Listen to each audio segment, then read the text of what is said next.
Donc, tu parles contre Israël, tu te fais arrêter. Il y a des conséquences. Il y a des conséquences en Arabie Saoudite. Oui, monsieur. C'est jamais vu. Oui.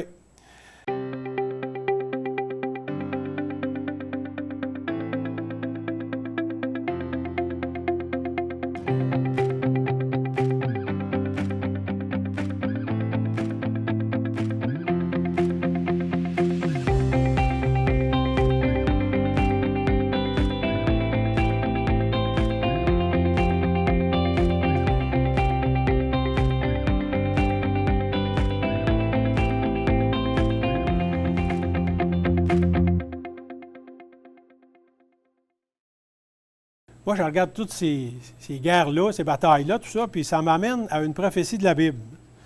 Dans la Bible, il y a une prophétie qui a été écrite tout près de 2600 ans. Wow. C'est dans Ézéchiel 38. On peut voir au verset 3, « Tu diras ainsi parle le Seigneur l'Éternel, voici, j'en veux à toi, Gog, prince de Roche, Méchec et Tubal.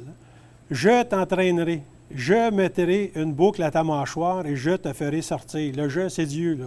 Ouais. Toi et toute ton armée, chevaux cavaliers, toutes vêtues magnifiquement, troupes nombreuses portant le grand et le petit bouclier, tous maniant l'épée, et avec eux ceux de Perse, d'Éthiopie, de Put, tous portant le bouclier et le casque. Gomer et toutes ses troupes, la maison de Togarma à l'extrémité du septenturion, donc on parle du nord, et toutes ses troupes, peuple nombreux qui sont avec toi. Si on regarde la map, on voit Roche, qui est complètement la Russie, qui est complètement en haut. On voit Méchec, Tubal, Togarma, qui est la Turquie, qu'on voit au centre en rouge un peu. La Perse, c'est l'Iran. Put, c'est la Libye. Puis l'Éthiopie, c'est le Soudan et l'Éthiopie. Puis j'explique pourquoi. On peut regarder le professeur, M. Reynald Showers, théologien et auteur de renommée mondiale, qui a travaillé pour le ministère de l'Évangile des Amis d'Israël pendant 30 ans. Il dit, lui, Ézéchiel 38 révèle une future invasion militaire massive d'Israël par des forces multinationales. 5 sont mentionnées et identifiées dans Ézéchiel 38, 5 et 6. La première, c'est la Perse, qu'on appelle aujourd'hui l'Iran. La deuxième nation, c'est l'Éthiopie. Mais selon l'encyclopédie Wycliffe, la désignation Éthiopie est trompeuse car elle ne fait pas référence à la moderne Éthiopie qu'on connaît, mais le mot Éthiopie utilisé représente Couche. Donc, Couche biblique bordait l'Égypte au sud et aujourd'hui connu sous le nom de Soudan. Donc, tout ce qui est au sud de l'Égypte, on voit sur la map, on voit le Soudan et l'Éthiopie. Pourquoi je vous parle du Soudan? C'est parce que le Soudan renforce ses liens présentement militaires et économiques avec la Russie, y compris une base militaire dans la mer Rouge. Le Soudan et la Russie sont sur le point de signer une série d'accords militaires et économiques, dont l'établissement d'un centre de soutien logistique naval russe. Selon le lieutenant-général Yazir al-Alta, membre du Conseil souverain dirigé par l'armée soudanaise. Dans une interview accordée à Al-Ada TV, nous avons accepté cette proposition, mais nous avons suggéré d'étendre la coopération à des aspects économiques pour des entreprises agricoles, des partenariats miniers et du développement des ports, ce que la Russie a accepté d'élargir le champ. Alors, c'est pas qu'ils sont au contraire, ce qu'ils ne veulent pas, c'est qu'ils disent à la Russie, oui, mais on va aller encore un petit peu plus loin. De son côté, l'Arabie saoudite avait exhorté les dirigeants soudanais à renoncer à l'accord sur la base navale russe et proposait d'investir en contrepartie. Donc, l'Arabie saoudite, il ne veut pas, lui, toutes ces guerres-là, il veut pas que la Russie rentre trop, là. Ça nous amène à parler de Niger, en Afrique de l'Ouest. C'est ça, le Niger. Alors, la déclaration conjointe du département de la Défense des États-Unis et le département de défense de la République du Niger, ils annoncent le retrait des forces américaines au Niger, qui est passé de préparatifs initiaux au redéploiement. Cette transition significative a commencé avec le départ d'un C-17 Globemaster de l'US Air Force le 7 juin dernier. Ce vol illustre la coopération productive entre les forces d'armée américaines et nigériennes qui sont chargées de coordonner le retrait ordonné sur des forces américaines au Niger. Il faut qu'il soit sorti absolument pour le 15 septembre.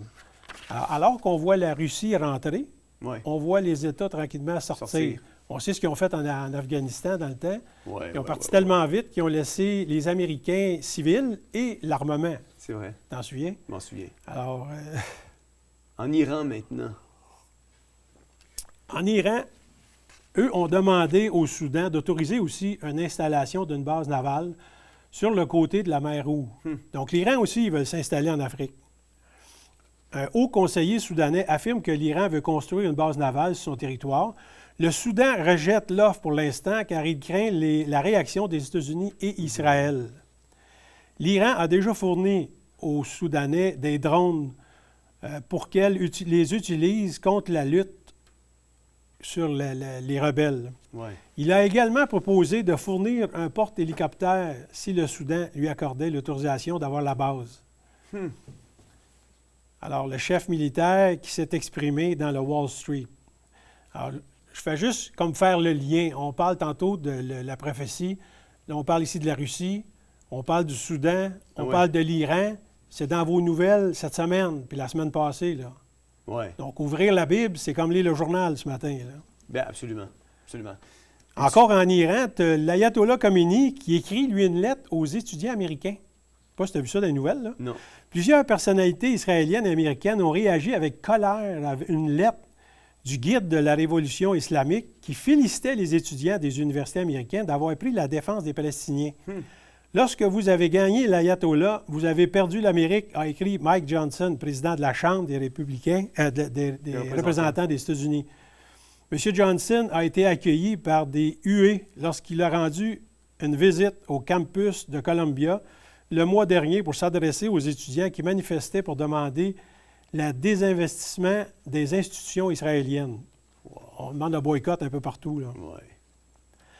Ils ont salué la lettre comme un signe que leurs efforts ne sont pas passés inaperçus et ont juré qu'ils continueraient à défendre les droits de l'homme malgré la pression croissante. Puis j'ai regardé un peu parce qu'on me disait que les universités américaines étaient financées quand même par l'Iran.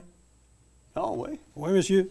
Alors, il y a une fondation à la vie veut faire progresser les intérêts de bienfaisance de l'Iran en Amérique. Alors, selon son site Internet, en effet, financer de nombreuses universités où se déroulent présentement les manifestations. Les universités comprennent celles de l'Ivy League, Columbia, Harvard, Princeton, Rutgers et UCLA et bien d'autres. Pensez-y, là, c'est financer ces universités américaines-là par l'Iran. Donc, tout le monde, ils mettent du gaz, on envoie de l'argent là-bas pour acheter du gaz, mais eux autres prennent l'argent puis ils reviennent influencer nos étudiants dans les universités. Puis on laisse faire ça.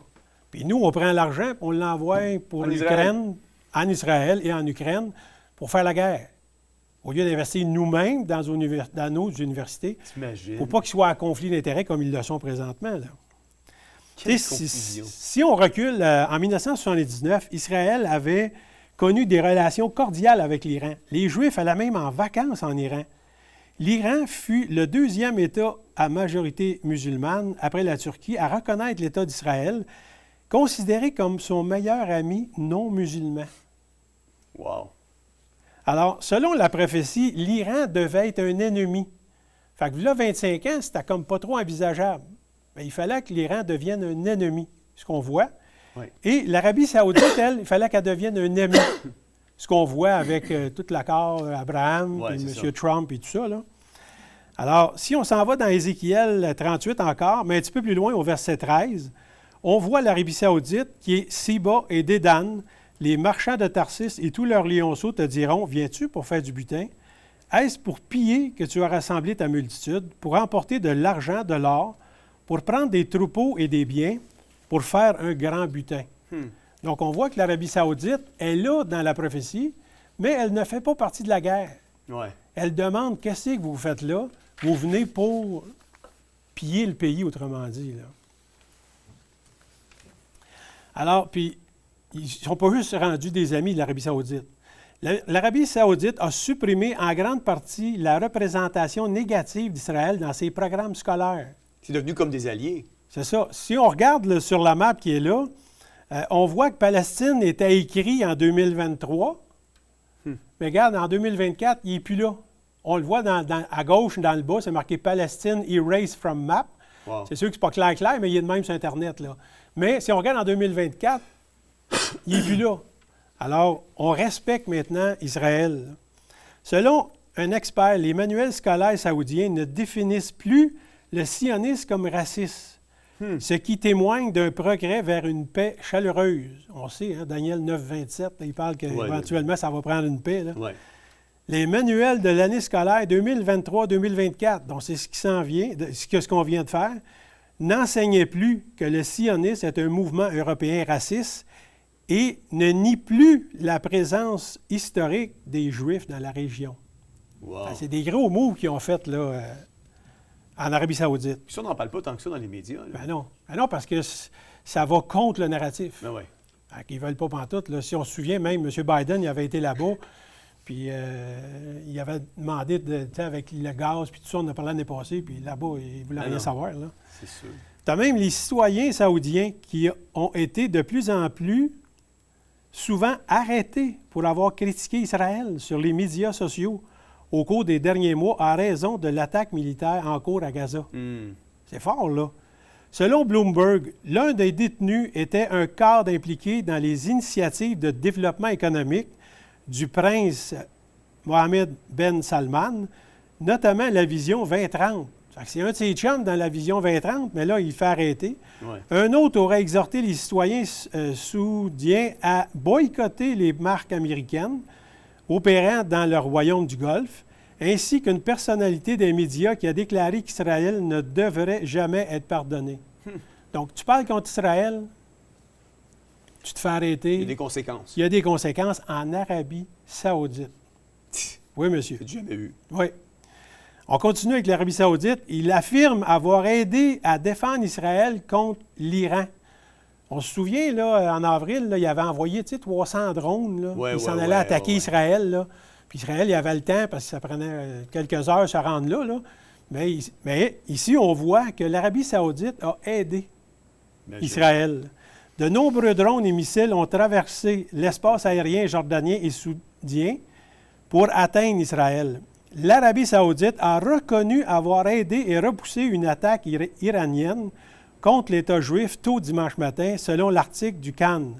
99 % des drones et des missiles iraniens ont été détruits avant d'atteindre leur cible. Fait que c'est pas juste des amis, là, c'est rendu des partenaires militaires. Alliés, c'est ça, c'est un allié solide, là. Puis on sait qu'ils ont beaucoup de sous. On n'aurait pas pensé ça il y a quelques années. Non, absolument pas. La Russie puis la Turquie. C'est ça, on continue parce qu'eux autres font partie aussi de la prophétie. On l'a vu tantôt. Ouais. Donc, le Kremlin félicite la volonté déclarée de la Turquie à rejoindre les BRICS. La Russie accueille favorablement le souhait exprimé par la Turquie de faire partie du groupe des nations BRICS, a déclaré mardi le porte-parole du Kremlin, Dmitry Peskov, en précisant que le sujet serait à l'ordre du jour prochain sommet. Au sommet de l'organisation. De l'organisation, c'est ça. Donc, c'est favorable, ça veut dire qu'il va être obligé de sortir de l'autre s'il s'en va avec le BRICS. Ben oui, c'est sûr. Là, tu fais même un lien où tu nous amènes avec la Russie puis Cuba. Bien, c'est parce que, tu sais, deux pays communistes. On voit que dans la prophétie, Russie, Dieu le met comme le leader. Toi, tu t'en viens avec ces gens-là, donc c'est un leader. Ouais. Puis là, on le voit que de plus en plus, il est fort dans le monde entier, là. Absolument. On disait qu'on allait faire plein de représailles contre eux, mais ça a fait le contraire. Ça les a poussés encore plus haut, encore plus fort. Et qu'ils sont même en train d'organiser des Jeux olympiques à l'intérieur du BRICS pour concurrencer les Jeux olympiques. Exact. Fait qu'on appelle ça se tirer dans le pied. Mais est-ce que c'est voulu? Est-ce que... C'est de position contrôlée. Exact. Donc, la Russie avec Cuba. Des navires russes, vous avez sûrement vu ça aux nouvelles, effectuent des exercices de missiles dans l'Atlantique en direction de Cuba. La frégate et le sous-marin font partie d'une flotte de 4 navires qui doivent arriver à Cuba mercredi. Ce voyage sera néanmoins suivi de près par les États-Unis à un moment où la tension avec la Russie sont vives en raison de la guerre en Ukraine. Il s'agit pour la Russie de montrer qu'elle est toujours capable d'un certain niveau de projection de puissance mondiale, a déclaré le responsable. Le président russe Vladimir Poutine a présenté le zircon comme une arme puissante capable de pénétrer toutes les défenses antimissiles existantes, en volant 9 fois plus vite que la vitesse du son, à une distance de 1000 km. Alors, de Cuba, il n'atteint pas Maison-Blanche, mais exemple, c'est Miami-Maison-Blanche, c'est à peu près ça, 1000 km. OK. Le bateau, l'amiral Grochov et le Kazan, sont accompagnés de 2 autres navires de soutien lors de leur visite à La Havane, qui reflètent, selon les autorités cubaines, les relations historiquement amicales entre la Russie et Cuba. Yeah, ouais. Je ne sais pas ce que ça va faire à M. Trudeau, parce qu'il sait qu'il était bien ami avec Cuba, lui aussi. Là. Il va y avoir un conflit en quelque part. Là. Alors, nous pouvons voir que la Bible dit vrai, qu'à la fin, la Russie est un leader, un joueur important pour l'accomplissement des prophéties bibliques. C'est ça que je disais tantôt, lire la Bible, c'est comme lire les journaux du matin, parce que ce que je vous dis là c'est pas des années et des années passées. C'est cette semaine, c'est la semaine dernière. Ouais. Alors, c'est pour ça qu'il faut lire la Bible, puis vous êtes chanceux, parce que chez Théovox, on la donne gratuitement. Absolument. Si vous en faites la demande. Et oui, je rappellerai qu'en 2022, si ma mémoire est bonne, c'est près de 1000 Bibles, sinon plus de 1000 Bibles qu'on a envoyées gratuitement. Dans la même année, oui, en 12 mois. Écoute, je te remercie beaucoup, Jean-Pierre, pour cette excellente chronique. C'était vraiment agréable de pouvoir échanger avec toi sur ce qui se passe à travers le monde. Ça fait plaisir. Et d'avoir pris le temps de s'arrêter sur Israël, puis toutes les prophéties bibliques, parce que souvent, on n'y va pas comme on devrait y aller, alors que c'est la plaque tournante pour l'humanité, tout ce qui se passe en Israël. Donc, on est capable de faire les corrélations, comme tu l'as fait avec les pays actuels, qui sont nommés par d'autres noms dans la Bible, puis on est capable de s'y rattacher pour voir ce qui se passe. Je trouve que ça complète bien le tour au niveau de l'actualité. Merci beaucoup d'avoir été avec nous.